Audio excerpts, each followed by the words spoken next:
Hello friends, welcome to this video. आज हम लोग इस वीडियो में दिल्ली पुलिस के जो अभी एग्ज़ाम चल रहे हैं 14 नवंबर को जो फर्स्ट शिफ्ट वाला एग्ज़ाम हुआ था उसके जीके क्वेश्चन हैं, उनके बारे में हम लोग बात करेंगे। तो एक क्वेश्चन था पहला ये कि प्लेइंग टू विन ये किसकी आत्मकथा है। तो इसका सही आंसर था साइना नेहवाल की। प्लेइंग इट माई वे जो है ये सचिन तेंदुलकर की है, लेकिन प्लेइंग टू विन ये साइना नेहवाल की है। The test of my life ये जो ऑटोबायोग्राफी है ये है युवराज सिंह की। और सनी डेज ये सुनील गावस्कर की है। और अनब्रेकेबल ये जो ऑटोबायोग्राफी है अनब्रेकेबल ये मैरी कॉम की है। गोल्डन गर्ल किसकी है तो ये है पीटी ऊषा की। स्ट्रेट फ्रॉम हार्ट ये कपिल देव की आत्मकथा है। और एस अगेंस्ट ऑड्स ये सानिया मिर्जा की आत्मकथा है। तो इस क्वेश्चन से हमने इतना सीखा। अगला क्वेश्चन है पंडित किशन महाराज का संबंध किससे है। तो ये भी आया था पंडित किशन महाराज का संबंध किससे है। तो पंडित किशन जो महाराज है उनका संबंध है तबला से। तबला से और भी प्रमुख वादक हैं जैसे जाकिर हुसैन, अल्लाह रखा खां, गुदई महाराज, लतीफ़ खान, सुखविंदर सिंह, इनका भी संबंध तबला से है। अच्छा, जो पंडित किशन महाराज हैं इनको 1973 में 1973 में पद्मश्री मिला था और 2002 में पद्म विभूषण मिला था। अच्छा, सितार से कौन कौन वादक हैं संबंधित तो इलियास खान, विलायत खान, पंडित रविशंकर, उमाशंकर मिश्र ये सितार से संबंधित हैं। संतूर से कुछ हैं जैसे शिव कुमार शर्मा। शहनाई से कौन कौन है संबंधित तो बिस्मिल्लाह खां, अली अहमद, हुसैन खां, ये तीन लोग शहनाई से संबंधित हैं। बांसुरी से हैं हरि प्रसाद चौरसिया, राजेंद्र कुलकर्णी, पन्नालाल घोष। तो ये कुछ प्रमुख वादक हैं जो वाद्य यंत्र से संबंधित हैं। एक क्वेश्चन आया था अगला कि टोक्यो ओलंपिक 2021 में भारत के लिए पहला मेडल किसने जीता था। तो इसका सही आंसर था मीराबाई चानू ने। इन्होंने सिल्वर यानी रजत पदक जीता था 49 किलोग्राम वेट लिफ्टिंग में। टोक्यो ओलंपिक 2021 में जो अपना भारत है वो 48 यानी 48वें स्थान पे था। इसमें भारत ने कुल 7 पदक जीते, 1 गोल्ड मेडल जीता, 2 सिल्वर और 4 ब्रॉन्ज यानी कांस्य पदक जीते थे। जो 1 गोल्ड मेडल जीता था वो जीता था नीरज चोपड़ा ने 87.58 मीटर जेवलिन थ्रो करके। अब एक क्वेश्चन और आया था कि 2024 में G20 की जो बैठक है वो कहाँ पे होगी। तो इसका सही आंसर है ब्राज़ील में। और 2023 की जो G20 की बैठक हुई थी वो अपने भारत में हुई थी, कहाँ पे, नई दिल्ली में। और अभी G20 की जो 2025 में बैठक होगी वो होगी दक्षिण अफ्रीका में। नेक्स्ट क्वेश्चन था खेलो इंडिया यूथ गेम्स के चौथे संस्करण का आयोजन कहाँ पे हुआ था। तो इसका सही आंसर था पंचकुला हरियाणा में।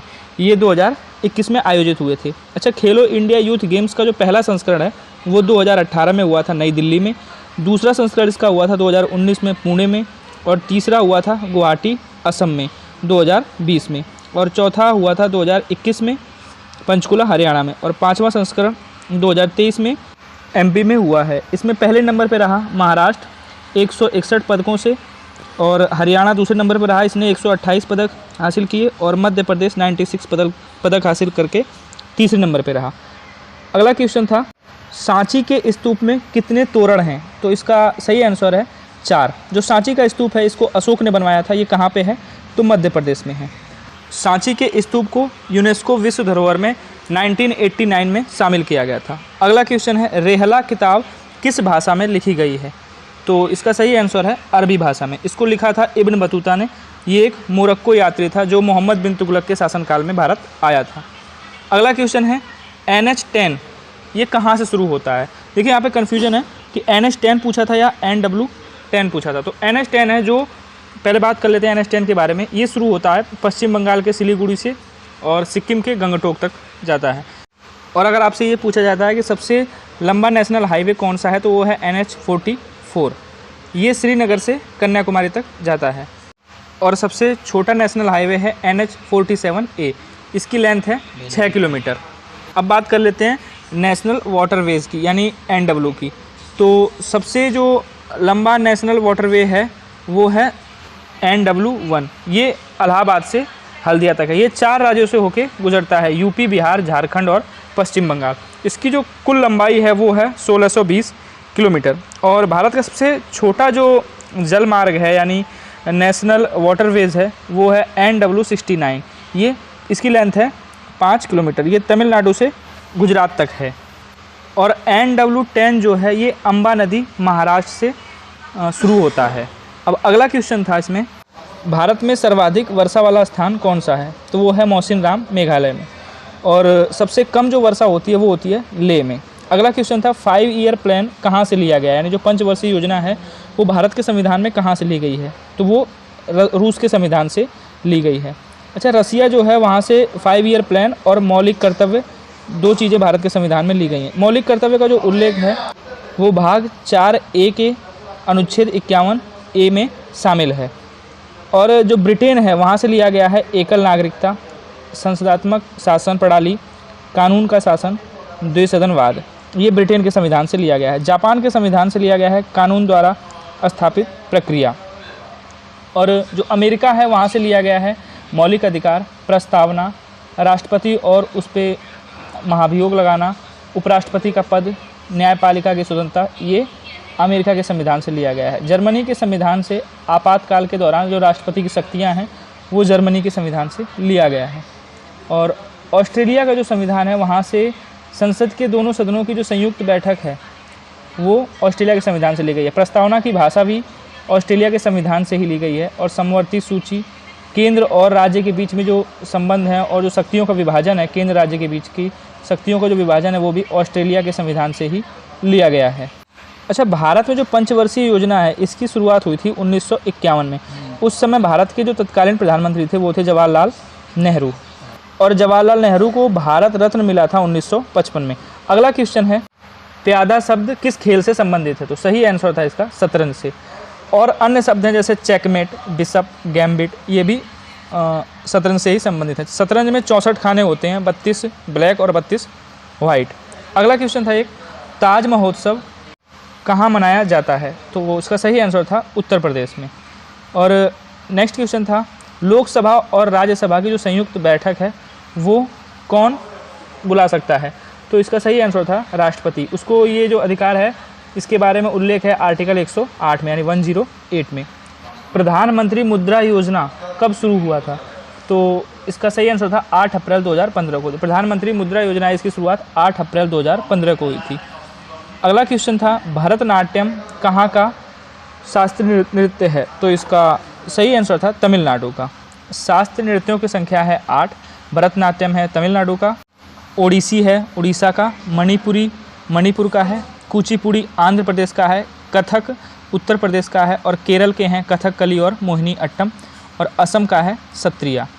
ये सबसे लेटेस्ट शास्त्रीय नृत्य है, यानी सबसे नया शास्त्रीय नृत्य है सत्रिया, ये असम का है। अब अगले क्वेश्चन को देखते हैं कि मगध पर शासन करने वाला प्रथम जो वंश था वो कौन था? तो वो हर्यक वंश था। और हर्यक वंश का जो संस्थापक था वो था बिंबिसार। हर्यक वंश ने 543 ईसा पूर्व से 491 ईसा पूर्व तक मगध पे शासन किया था। और हर्यक वंश को ही पितृहंता वंश भी कहा जाता है। पितृहंता का मतलब होता है पिता की मृत्यु करके राजगद्दी पे विराजमान होना। अब अगला क्वेश्चन था फॉरवर्ड ब्लॉक की स्थापना किसने की थी? तो फॉरवर्ड ब्लॉक की स्थापना सुभाष चंद्र बोस ने 3 मई 1939 को की थी पश्चिम बंगाल में। अगला क्वेश्चन था सिद्धि धमाल किस राज्य का लोक नृत्य है? तो ये गुजरात का लोक नृत्य है सिद्धि धमाल। और धमाल जो है ये हरियाणा का लोक नृत्य है।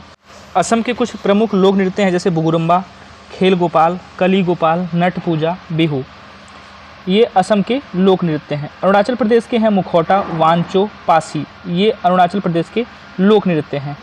बिहार के कुछ प्रमुख लोक नृत्य हैं धोबिया, जोगिया, जाट जाटिन, रामखेलिया, ये बिहार के लोक नृत्य हैं। अब अगला क्वेश्चन था 2011 की जनगणना के अनुसार किस राज्य की साक्षरता सबसे अधिक है? तो केरल की साक्षरता दर सबसे अधिक थी और सबसे कम थी बिहार की। अगर केंद्र शासित प्रदेश पूछे तो सबसे ज़्यादा साक्षर केंद्र शासित प्रदेश था 2011 की जनगणना के अनुसार लक्षद्वीप, और सबसे कम साक्षरता वाला केंद्र शासित प्रदेश था दादर नागर हवेली। नेक्स्ट क्वेश्चन था प्रधानमंत्री गरीब कल्याण योजना की शुरुआत कब हुई है? तो इसका सही आंसर था 17 दिसंबर 2016 को ये वित्त मंत्रालय द्वारा की गई थी। अब नेक्स्ट क्वेश्चन था रोलेट एक्ट जो है ये कब पारित हुआ था? तो ये 1919 में पारित हुआ था रोलेट एक्ट। और 1919 यानी 13 अप्रैल 1919 को ही जलियांवाला बाग हत्याकांड हुआ। और इसी जलियांवाला बाग हत्याकांड से दुखी होकर जो रविंद्रनाथ टैगोर थे उन्होंने अपनी नाइटहुड की उपाधि को त्याग दिया था। अगला क्वेश्चन था अक्रिय गैस इनमें से कौन सी नहीं है? तो अक्रिय गैस होती हैं 6। अक्रिय गैस क्या होती हैं? ये वो गैसें होती हैं जो किसी भी गैस के साथ रिएक्शन नहीं करती हैं, यानी इनका जो अंतिम कोश है वो भरा होता है। Helium, neon, argon, krypton, xenon और रेडॉन, ये 6 अक्रिय गैस हैं। इनके अलावा जो भी ऑप्शन में होगा वो अक्रिय गैस नहीं है। अब अगला क्वेश्चन था कि 42वें संविधान संशोधन में किन शब्दों को प्रस्तावना में जोड़ा गया था? तो ये जो संविधान संशोधन था 42वां, ये हुआ था 1976 में। प्रस्तावना में जो जोड़े गए शब्द थे वो थे समाजवादी, धर्मनिरपेक्ष, अखंडता। प्रस्तावना में जोड़ा गया था इस संविधान संशोधन के तहत। 42वें संविधान संशोधन को लघु संविधान भी कहा जाता है और 10 मौलिक कर्तव्यों को भी जोड़ा गया था इसी संविधान संशोधन के तहत। और अभी वर्तमान में मौलिक कर्तव्यों की संख्या 11 है। 11वां जो मौलिक कर्तव्य है वो 86वें संविधान संशोधन सन 2002 में जोड़ा गया था। इस मौलिक कर्तव्य के अनुसार माता पिता या संरक्षक द्वारा 6 से 14 वर्ष के जो बच्चे हैं उनको प्राथमिक शिक्षा प्रदान करना अनिवार्य है। इन 11 मौलिक कर्तव्यों का उल्लेख संविधान के भाग 4 के ए में, अनुच्छेद 51 ए में उल्लेखित है। तो दोस्तों मुझे अभी तक इतने ही क्वेश्चन मिल पाए हैं और अगर आप आगे दिल्ली पुलिस का एग्ज़ाम देने जाते हैं तो ये मेरा व्हाट्सअप नंबर है, आप इस पे अपने जो जीके क्वेश्चन है वो शेयर कर सकते हैं और मैं उन्हें जल्दी कवर करके एक वीडियो में आप तक पहुंचाने की पूरी कोशिश करूंगा। और वीडियो आपको अगर अच्छी लगती है तो इसे ज़्यादा से ज़्यादा शेयर करें। Thanks for watching.